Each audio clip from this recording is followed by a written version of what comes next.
Shalom to the hopeful elect of Israel. It's your servant, Shemaiah. First and foremost, let's give all praise, glory, and honor to Yahweh, Ba'ashem Yahushua, Ba'ashem Ruach Kadash, and double honors to the elders and apostles of the great millstone. This is a lesson I'm going to go into in which I have a clip of a woman, from one of the 12 tribes, I suggest, I guess, okay, of the southern kingdom of Israel. And it's a very heartfelt video. The truth is being seen now. We've been blinded for a long time, a very long time. So-called Negroes, Latinos, Native American Indians, West Indians, and Haitians. But especially Judah here in America. We've been blindly fighting a fight which we had no idea we were fighting or that we were involved in. We were destroyed utterly destroyed, family-wise and individually-wise. But with that, I want to get this second Esdras.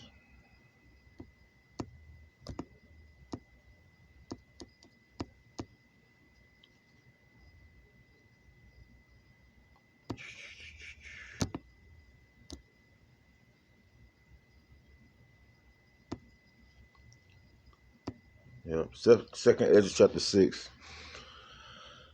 I'm going to just jump down to the point. Verse 28.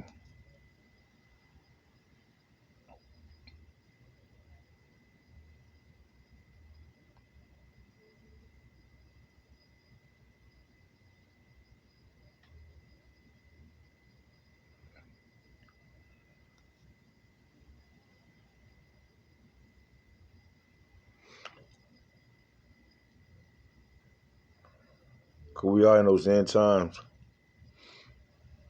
We are in the end times, right? Matter of fact, I'm going to start at verse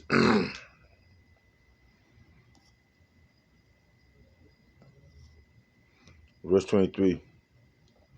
And the trumpet shall give a sound, which when every man heareth, they shall be suddenly afraid. That trumpet is being blown by the men. The Lord said, warn them from me. Amos chapter 3. Shall a trumpet be blown in the city and the people not be afraid? Shall evil be done in the city and the Lord not do it? Roughly paraphrasing. All right. Verse 24. At that time shall friends fight one against another like enemies, and the earth shall stand in fear with those that dwell therein.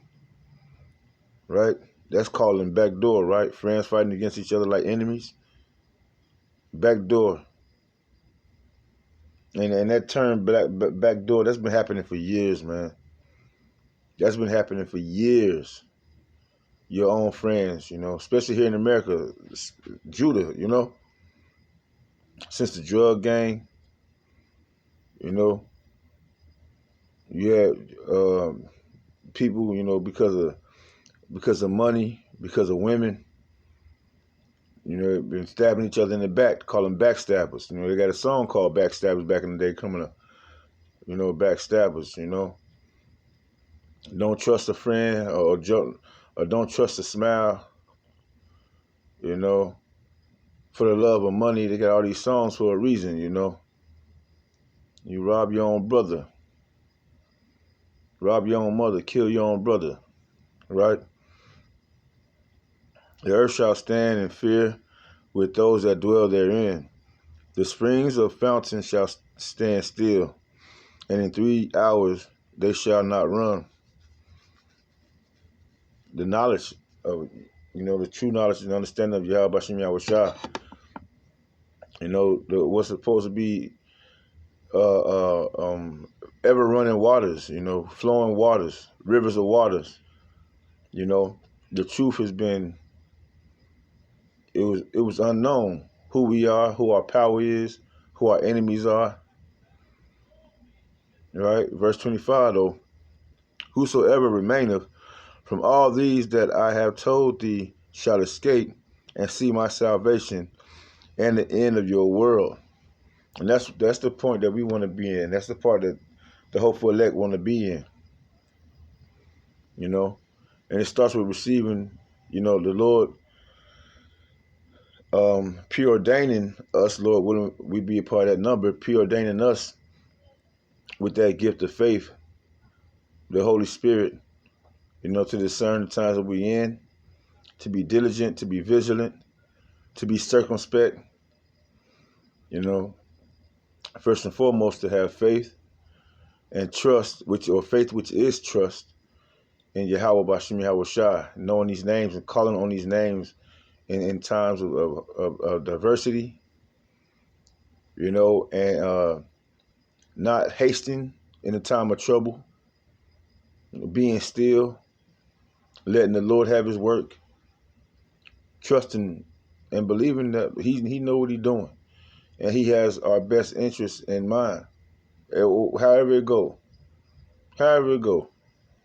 Well, how should I say, let thy will be done, not my will. Let thy will be done. That's how we going into this times that we going into. All right. Whosoever remaineth from all these that I have told thee shall escape.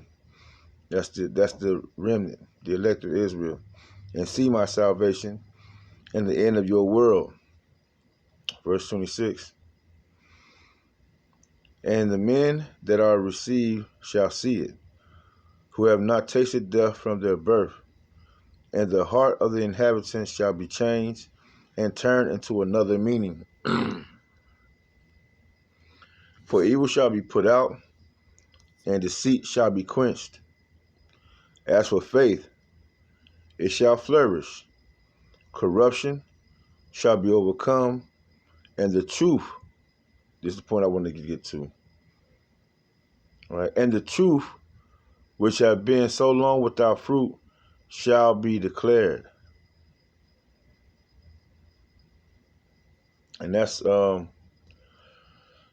this testimony that this woman has, it goes into that. This is for the brothers, this is for the Akim, for every woman that did you wrong or doing you wrong, every woman that loses faith in you, every woman that felt like you wasn't nothing. I'm talking about all the women in your life, your grandmama, your mama, your aunties, your sisters, your cousins, your girl, your wife, even if your kids, and which is, it's hard, for most kids. If you've been in their life, if you've been there for them, it's hard for your daughters to be like, you ain't nothing. But you do have those situations, right? But the truth that's been so long without fruit is being declared. And I just want to get to this lady's testimony, and I'm gonna pull up a couple of precepts in between here and there. And Lord willing, this lesson is edifying.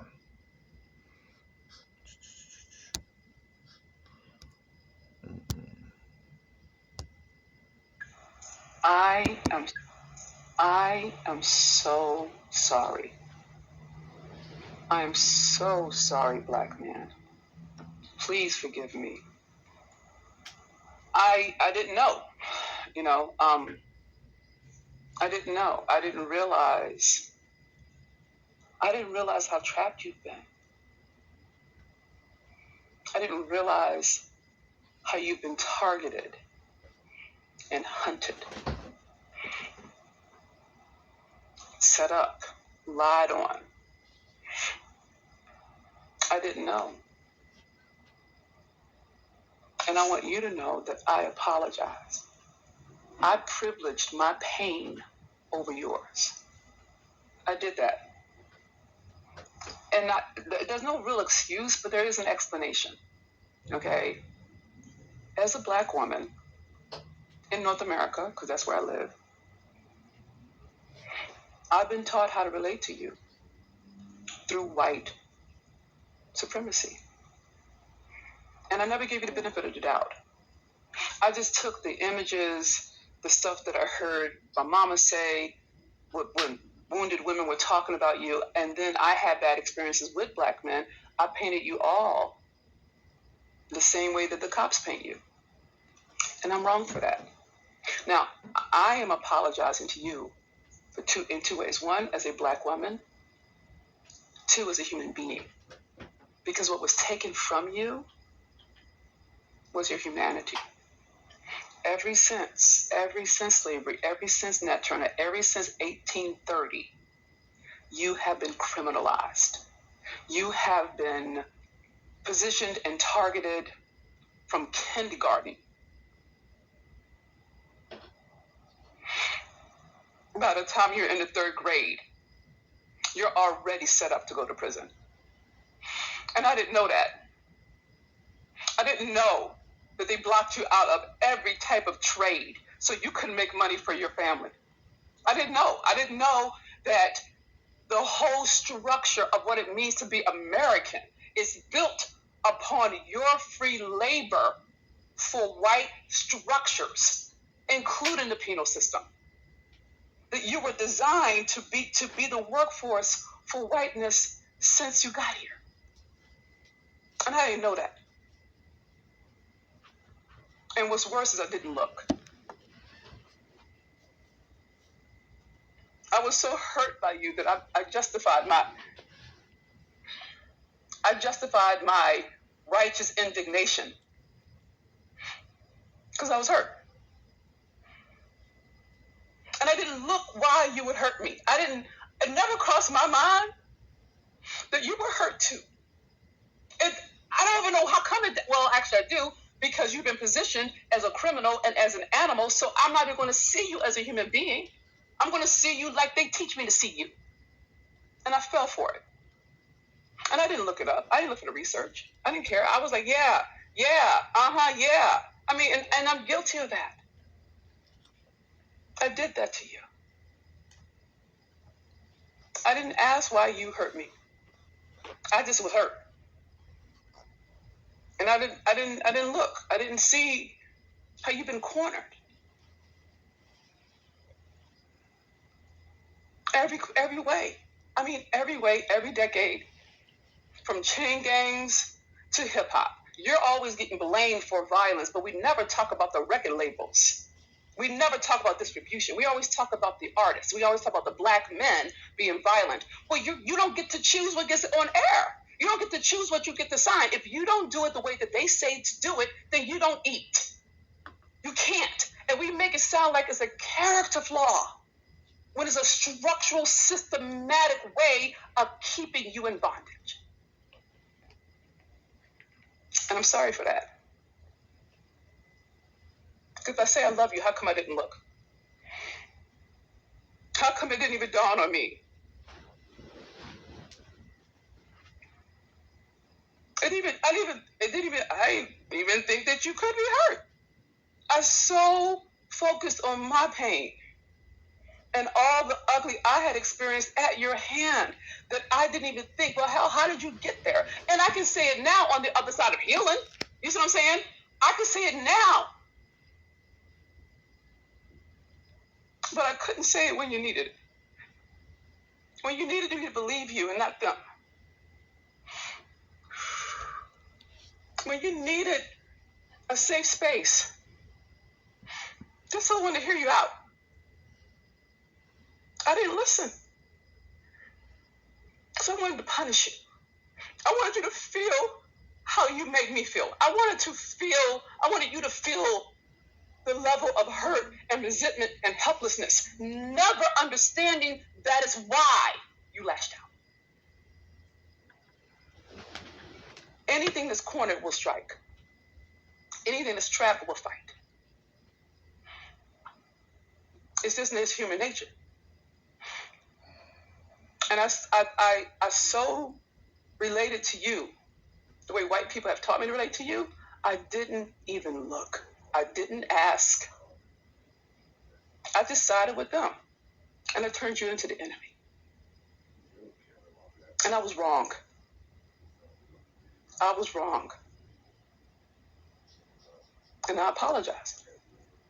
Now, you don't have to accept my apology, okay? You don't have to. It's not required, okay?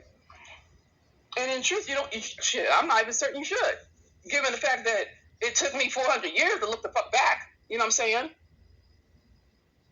But what I want you to know is this. As a black woman, as a human being, I know what it feels like to be betrayed, to be lied on, to be beat, to be assaulted. I know what it's like. I just never imagined it happening to you. In my mind, I never saw you as a person. I saw you as an idea. I saw you as a threat. I saw you as the pictures on television. I just saw you the way they taught me to see you. And it served me. It let me let you be the scapegoat for my failings. I'm not doing that anymore. I'm not scapegoating on you anymore, black man. I'm not. And I know there are a lot of black women who are wounded. And there's a lot of us who have healed. So I'm on behalf of those of us who have healed, who are willing to be accountable for our power, I apologize. And I want you to know that I forgive you.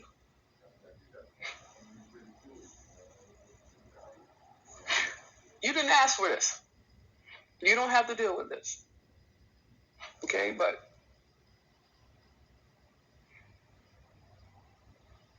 I forgive you.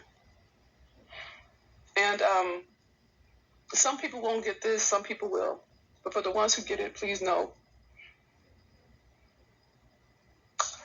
that you really are amazing.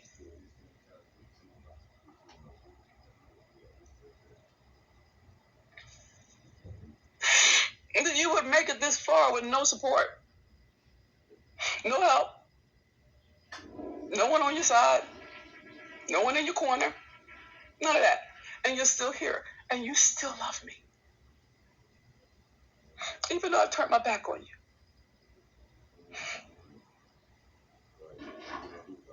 That's love. You know what I'm saying? Like, and that's what you've done. As a black man, you never left me. And I blamed you when my father went away. I thought, if my father loved me, why would he leave me? Well, he's the same man who kept me alive when my mother wanted to abort me. So which one is more valuable? My life or my unfulfilled expectation of what you should or should not do? Never mind what you're dealing with. Never mind what you're going through. Never mind your trauma. Never mind your pain. Oh, fuck that. That doesn't count for me. You see what I'm saying? And that's what I'm dealing with is the level at which I have disappeared your humanity. The level of benefit I've gotten because I'm a girl. I could go to school. They didn't put me in the prison pipeline. They put me in reading classes because I'm not a threat, because I'm not a dude. You see what I'm saying? But as a black woman, I got things that you could never get because I'm a girl. And yet, and still, I'm relating to you like the ground is even. It's even. It's never been fucking even. It's never been even. The fact that you are a man and you learn masculinity through white shit, through watching white motherfuckers do some bullshit, and that's how you learned masculinity. Your father wasn't home. They took his ass to the chain gang. They would pick up black men and throw them in prison. We thought black men left. We were wrong. They got took. But you wouldn't know that because it's not in the history books. You got to find that. You got to look for that. They don't talk about how black men are systematically put in prison to become firefighters for forest fires, but when they leave, they can't get that job. but you can die for the state. They don't talk about how welfare was built in the 70s so that black women could get money if you weren't in the household, to punish you for not being married to her as a moralistic argument. But we don't know that because that's not in the books. No one teaches us that. So what we listen to are the other hurt black women who talk about black men, and we listen to it like it's the truth, and then we see it on TV, and then we relate to you like it's who you are. And you become it because our power as black women manifests. And it goes back, it's not even us, or it's not even y'all. It goes back to the curses. All right, it goes back to because we didn't keep the law, statutes, and commandments. We didn't keep our covenant. We didn't keep our end of the deal with Yahweh Bashem Yahushua. It always goes back to this. That's how you know that we're not in the second covenant yet, because we're still paying for it. Okay? We're still being chastised for it. But it's out of love. The Lord has chastised us out of love that we get right. And it's only the elect that's going to take this opportunity to get right. Let's go ahead to the part of the chastisements. Right? Deuteronomy.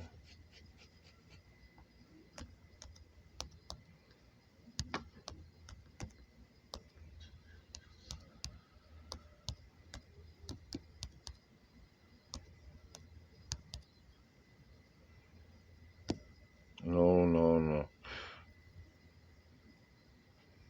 I guess we could do that. Let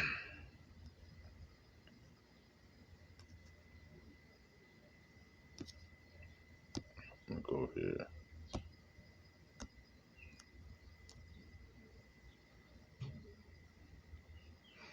Deuteronomy 28 and 56. The tender and delicate woman among you, which would not adventure to set the sole of her foot upon the ground for delicateness and tenderness, her eye shall be evil toward the husband of her bosom, and toward her son, and toward her daughter, and toward her young one that cometh out from between her feet, and toward her children which she shall bear. For she shall eat them for want of all things secretly in the siege and straitness, wherewith thine enemy shall distress thee in thy gates. This is a part of the curses. Let me open this up. This goes along with the curses. This is what we're suffering from. The truth that's been gone so long, the truth that's been that hasn't flourished so long, is now being revealed to us. We're now understanding why we're in the situation we're in, why we're going through what we're going through. Right? Let's go ahead to 15. Deuteronomy 28, verse 15. Let me start at verse 1. The Lord say in verse 1, and it shall come to pass, if thou shalt hearken diligently unto the voice of thy Lord, of the Lord thy power, to observe and to do all his commandments, which I command thee this day, that the Lord thy power will set thee on high above all nations on the earth. That's going to happen in the second covenant. The Lord is going to automatically put the law, statutes, and commandments in our inward parts. He's going to give us the spirit to keep the commandments. That's how you know we're not saved by our own works. We're not saved by our own will. We're not saved by our own thoughts. We're only going to be saved when Yahweh Shai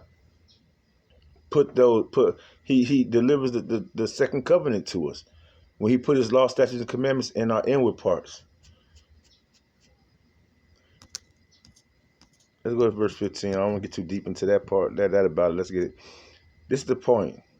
Verse 15, but it shall come to pass, if thou wilt not hearken unto the voice of thy Lord, the Lord thy power, to observe to do all his commandments and his statutes, which I command thee this day, that all these curses shall come upon thee and overtake thee.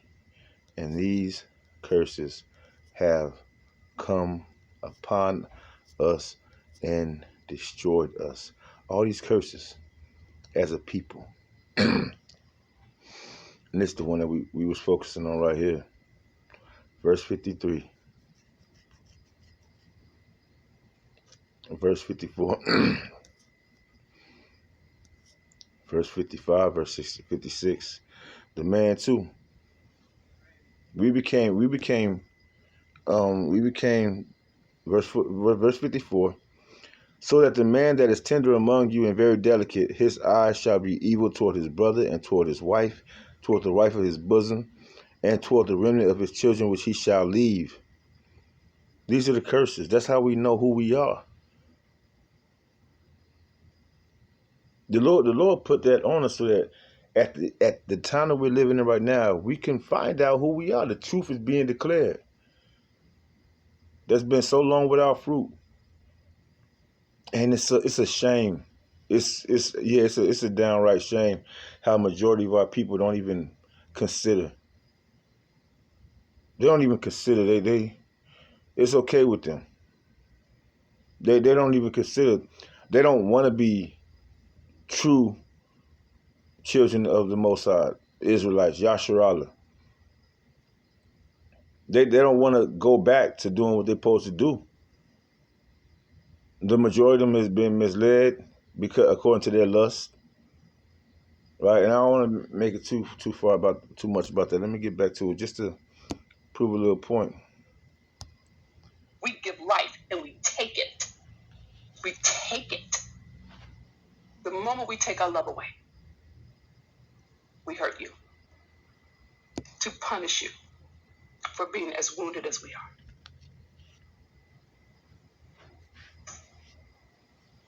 So I apologize.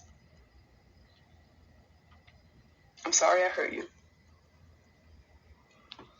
I'm sorry I didn't account for that you did everything you could do. I mean, you really did.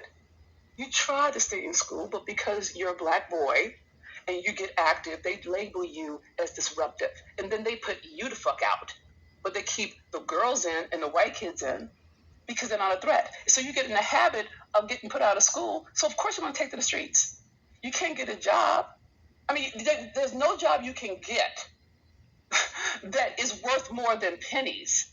So of course you're going to go illegal. What other fucking option do you got? I mean, really?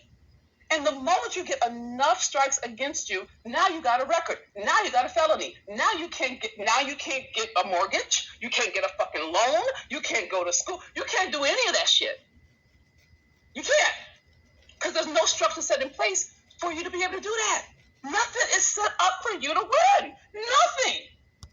And because I'm a black woman, I get access by virtue of me being non-threatening. Well, going to that, and that's the thing, the Lord did a new thing in the earth where he put the woman over the man, right? Since women want to usurp authority, they want that they want to play that role, he reversed the roles. But the thing is, when our women are put in that position, naturally and spiritually, they're not able to they don't have the knowledge, the wisdom to guide it the way a man would, right? Because our women are making all the money. Our women are exposed to all these opportunities, right?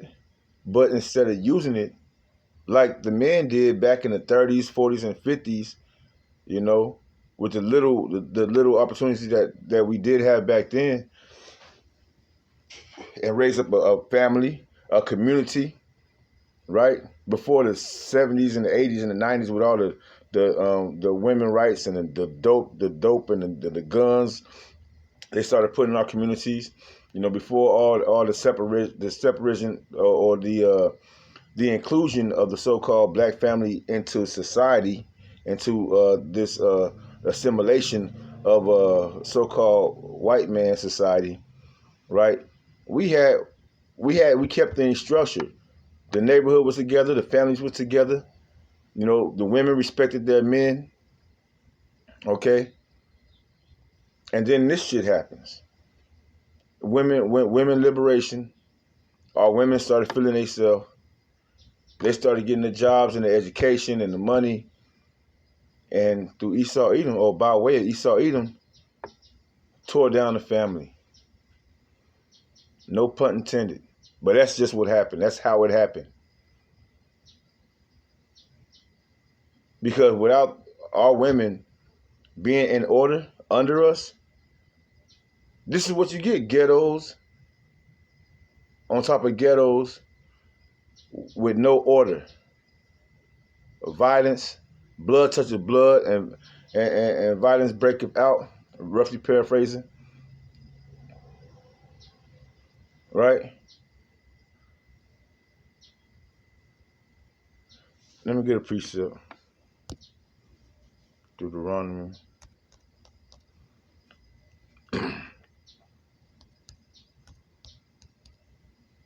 '28. Yeah, we're going back to 28. Talking about the curses today. Let's go down to 32.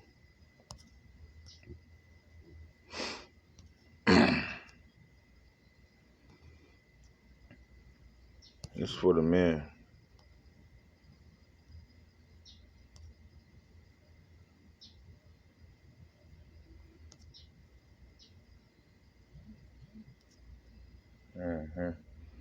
I'm going to start at verse 30.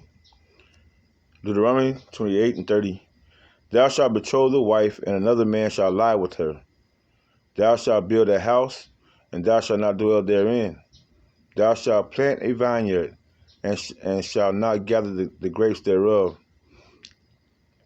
The ox shall be slain before thine eyes. Thine ox shall be slain before thine eyes, and thou shalt not eat thereof.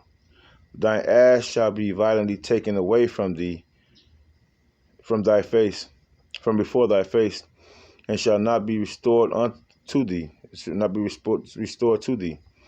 Thy sheep shall be given unto thine enemies, and thou shalt have none to rescue them. That means all of our resources, starting with our wife, starting with our beloved women, they're going to be taken advantage of. They're going to be taken out of our care during slavery, during women liberation, right? During the so-called revolution of the 40s, 50s, and 60s, so-called rights being taken away. Once we were amalgamated or assimilated into wanting to be under Martin Luther King and his fight for freedom, wanting to be a part of another man's society, this world, that's when it happened. Wanting to be a part of Esau Edom's world. Here comes the total destruction. They won't even care who they are anymore, or for each other anymore. Verse 32. Thy sons and thy daughters shall be given to another people, and thine eyes shall look and fail with longing for them all the day long, and there shall be no might in thine hand. And every time I read that, man, that shit gets to me, because once you lived it, right? It's one thing to read it, but once you live it, you've done everything you can as a man to keep your family together, to get some kind of order, to get your wife to listen to you and do what you ask her to do or tell her to do.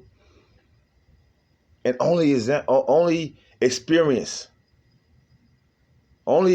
can teach these things that us as men been trying to tell our people. Only experience can, and that's if they have the eyes. That's if the Lord give them the eyes, the ears, and the heart to see.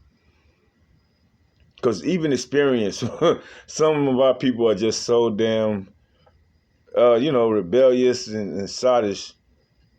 Even the experience, even this knowledge, this truth, this understanding, they will not get it. They will not receive the truth for what it is. You know what I mean? Okay.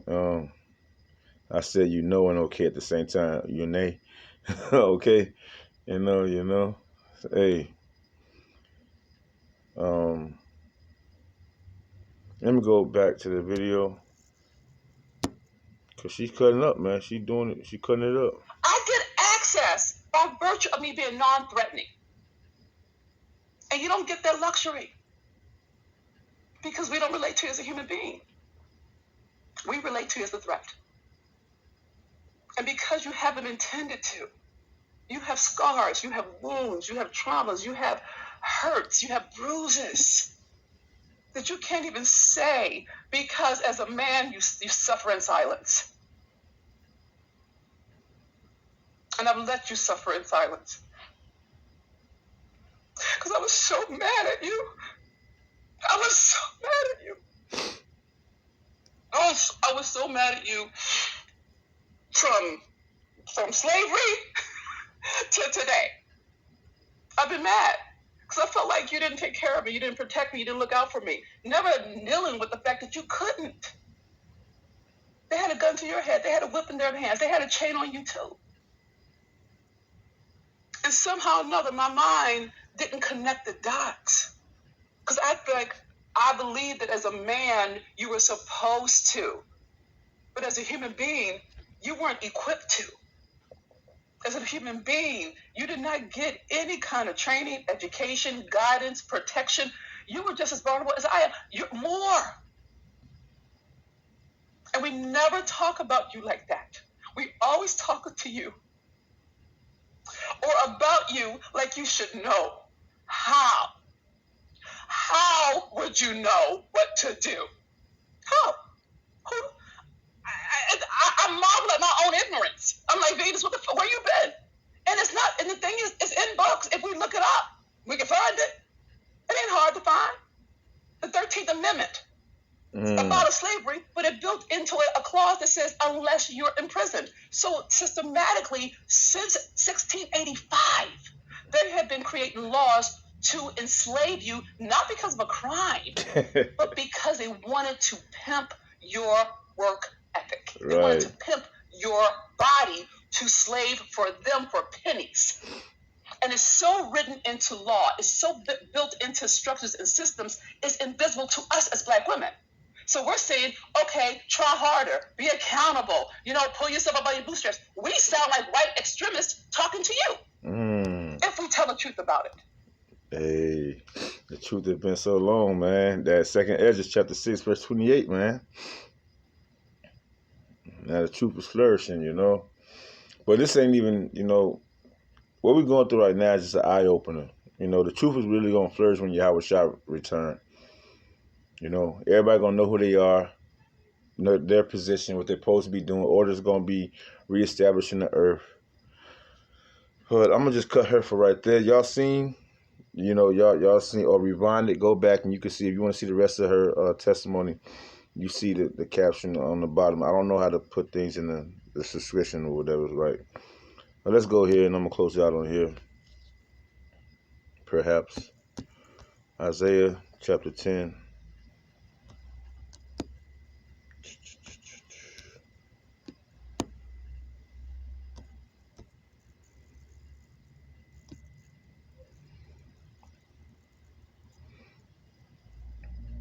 Esau Edom, his laws, his decrees, right?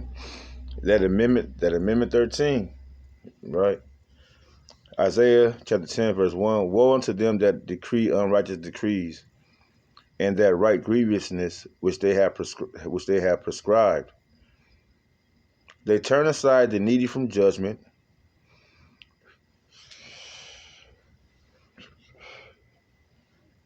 and to take away the right from the poor of my people. Right? That widows may be their prey, and that they may rob the fatherless. What? How it go? If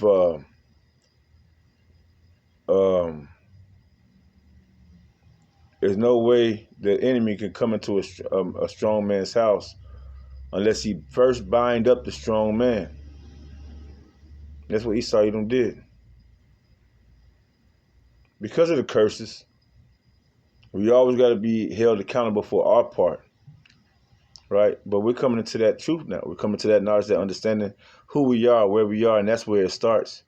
That's why the system is going down the way it is right now.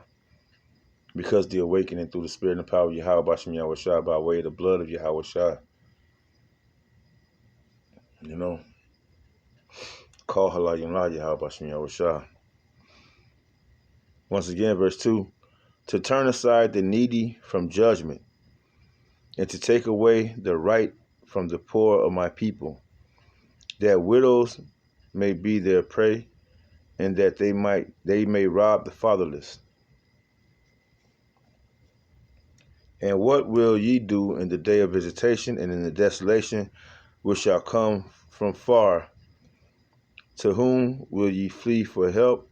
And where will ye leave your glory? Esau, Edom. And all the other heathen nations that's been against us. Yahweh Shem Yahushua is coming to take this shit down and put things back in order for his people. The apple of his eyes. Because you destroyed us as a people, man. You took it too far.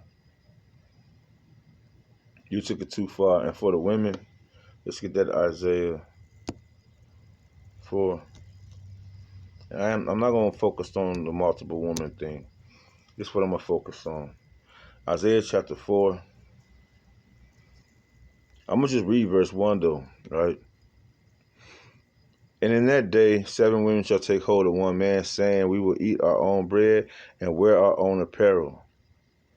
Only let us be called by thy name to take away our approach. And that's what she's speaking about. She's speaking to take away her approach. You know? She has to understand that she's getting it. Which a lot of our people don't. To this day, they don't understand that part. That's the significant part of that role. You know?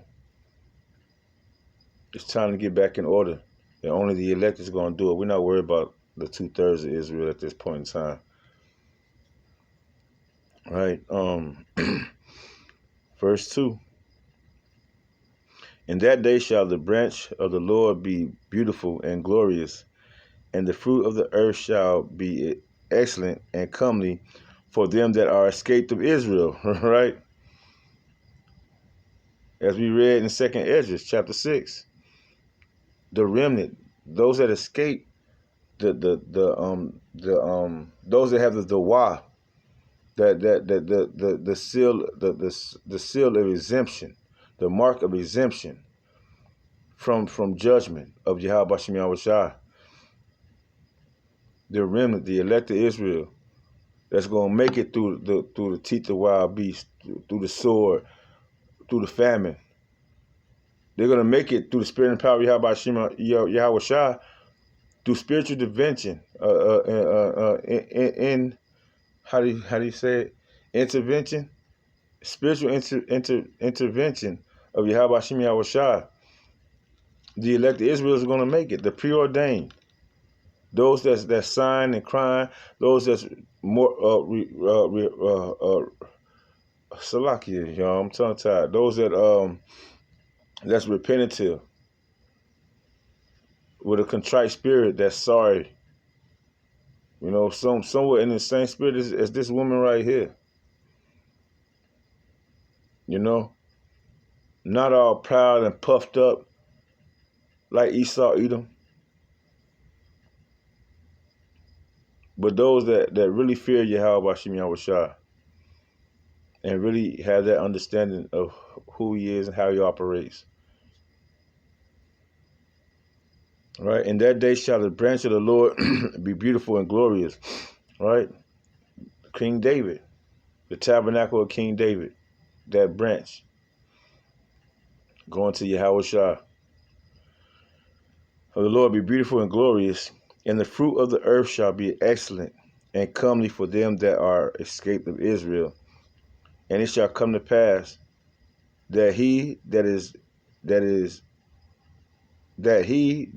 left in Zion, and he that remaineth in Jerusalem, shall be called holy, even every one that is written among the living in Jerusalem. Yeah, because the Lord will open the books. He said only those whose name is written in the book of life is going to make it. It's going to remain. And that's the elect. Verse 4. When the Lord shall have washed away the filth of the daughters of Zion, and have purged the blood of Jerusalem from the midst thereof by the spirit of judgment and by the spirit of burning. All right, he's going to wash it away, wash away the filth. And he's doing that right now. He's starting doing that. The cleansing process, starting with our minds.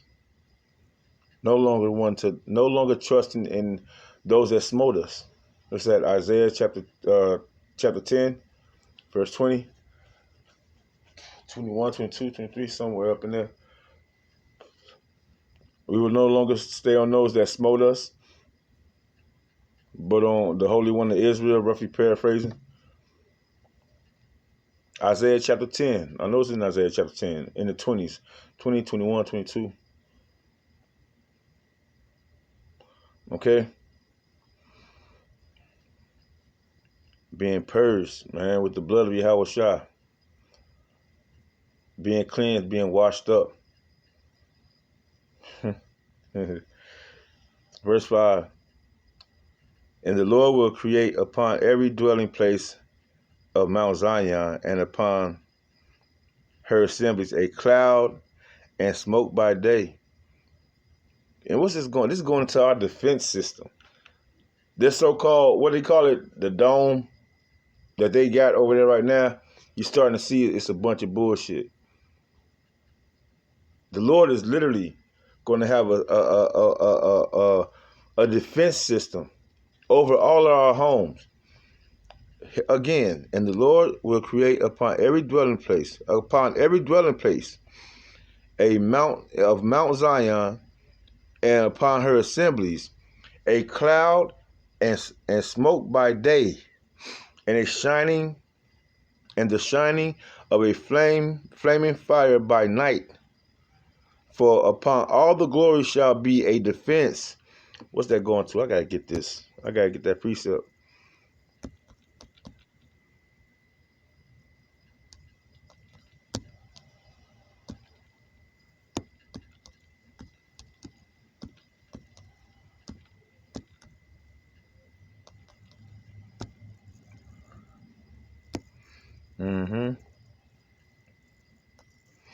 Exodus 13:21. And the Lord went before them by day in a pillar of a cloud to lead them the way, and by night in a pillar of fire to give them light, to go by day and night. And he took not away the pillar of the cloud by day, nor the pillar of fire by night from before the people. What's that cloud? What's that pillar?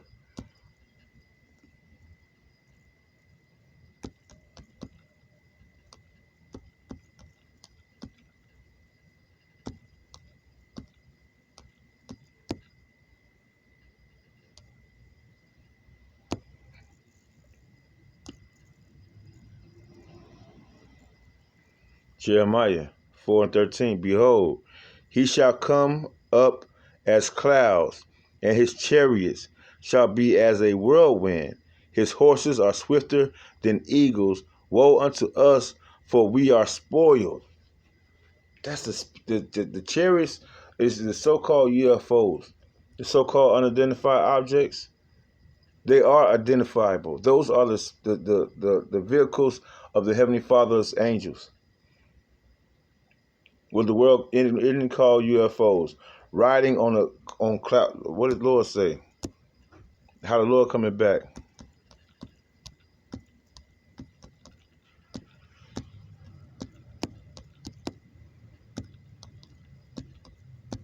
Lessons within lessons.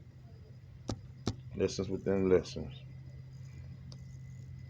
Isaiah 9:1.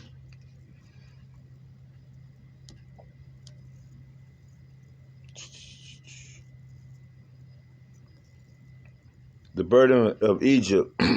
This is modern day Egypt we're talking about in Isaiah 19. This is modern day Egypt. This is the prophecy that Isaiah had about this land, America. Right? America is also known as Egypt, and it's spiritually known as Egypt in Sodom and modern day Sodom. the burden of Egypt. Behold, the Lord rideth upon a swift cloud, and shall come into Egypt, and the idols of Egypt shall be moved at his presence, and the heart of Egypt shall melt in the midst of it. Yes, all your idols, Christianity, especially starting with that so-called idol Jesus, is going to be moved at his presence. When they see Yahweh Shah coming back looking like a dark-skinned man with eyes of fire, whew, ooh, your heart's going to melt. I was doing a lesson. What was I doing a lesson on? I didn't put it out yet, but it's about being dissolved. When you go to that word dissolve, it means like being liquefied. A lot of people, you're going to be liquefied. The terror of Yahweh Hashem Shah returning for what you did to people, to his people, man. Y'all literally and utterly destroyed us, and just all together, man. Morally, spiritually, emotionally. But the Lord gonna fight for us again. Isaiah 19:1, the burden of Egypt, America. Behold, the Lord rideth upon a swift cloud, them chariots, and shall come into Egypt, and the idols of Egypt shall be moved at his presence. What they say in America, you can celebrate whoever, you could worship whatever you want to worship, all these idols. Islam, Buddha, so on and so forth. You know the names. What's that? What in the West Indies? What they celebrate? Okay, you got Santa Maria, the voodoo, all these idols. Rastafarianism, all these idols. They're gonna be melted away, man, at the presence of Yahweh Shah returning.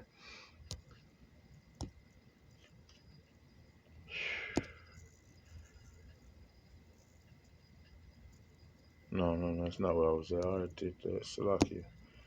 Went back to verse 4.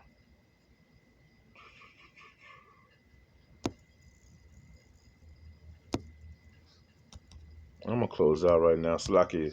I ain't mean for it to be so long, man. Verse 4 and 5. When the Lord shall have washed away the filth of the daughters of Zion, and have purged the blood of Jerusalem from the midst thereof by the spirit of judgment and by the spirit of burning.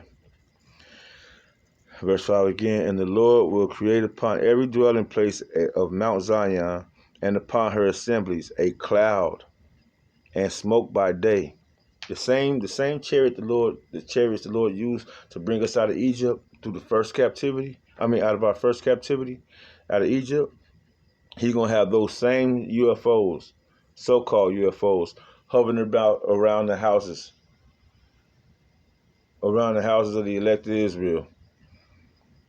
And a cloud of smoke by day, and the shining of a flaming fire by night, and upon all the glory shall be a defense. So how the hell is Esau, Edom, or any of these other nations going to come up against the children of Israel, especially Yahweh Shai and King David, the tabernacle of King David in that time? All their weapons are going to be burned away and done away with. Verse 6 is the point. I'm going to close out on this. And there shall be a tabernacle for a shadow in the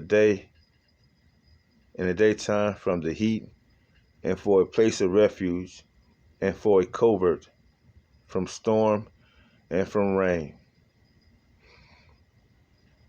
Yeah, man. It's going to be well worth it, man. To those that's returning, that's being sorrowful, having a contrite spirit, man, and mourning, being in the spirit of mourning, not being this big old buff, proud spirit, man, being in a humble state toward the Yahweh Hashem Yahweh Shah, man. It's going to be well worth it. We're not going to have to cry anymore. We ain't going to have to sigh anymore. We ain't going to have to tell our neighbors about the Lord anymore. The whole world is going to know. With that, I'm going to close out. I don't even know what I'm going to call this, but, brothers, keep y'all head up. Akim and Aqua, keep y'all head up. Yeah, we've been through a lot. We caused it upon ourselves, and it's in our best interest interest. You know what I mean? It's in our best. It's for our best that we repent, for the kingdom is at hand. Till next time, endure. Adawan Ratazar, endure. Kwam Yasharala. Wa Abba Babal. And Shalom.